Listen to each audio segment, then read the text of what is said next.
Wenge ma mulo sub-county ma Awendo koro poda kod lit kachiel kod luoro bang' wuod gimoro ma somo skund sekondar ma Kamuda e kaunti ma Kisii klas 12 ne olal miru otieno ma tarik 5 mar dweni. Familia ma japuonjre ne moyan kaka Joseph Odhiambo ma jing'pore wacho ni japuonjre ni ne giwinjo ka goyo koko e otieno ma tarik 5 mar dweni kar saa 4 mar otieno. Ka bende kamin mare ne wuok oko mondo mi odhi orange to yudo ko onge ot kama oriko ne oninde kende. Nyamin japuonjre ni Helen Odhiambo wacho ni nyaka ne wadgi ni lal pok giyango kama entiere. Familia ni wacho ni jogo ma ichich go ni ne olal kode osebedo ka oronegi ote ni mondo gioro omenda mondo giwe thuolo. Jatend obila sub-county ma Awendo oseyango ni gidhi nyime kod timo nonro.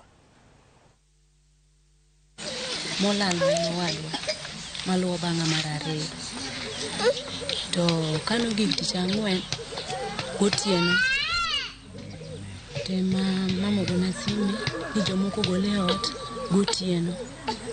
Koro ka jogi gole ot to go nduru matek koluoro around kama Joseph Nugoe nentiere manindeno to jogo kotimore nade ok onwang'e, mama ok onwang'e.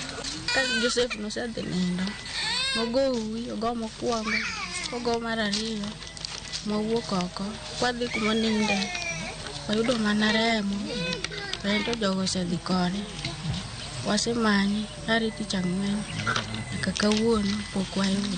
Jok moko oro message ni mondo or 20,000 mondo mi giwe wi Joseph. Koro kuma Joseph nitiere kata kuma jogo nitiere wakia. Koro sani ogocho to ok winjre.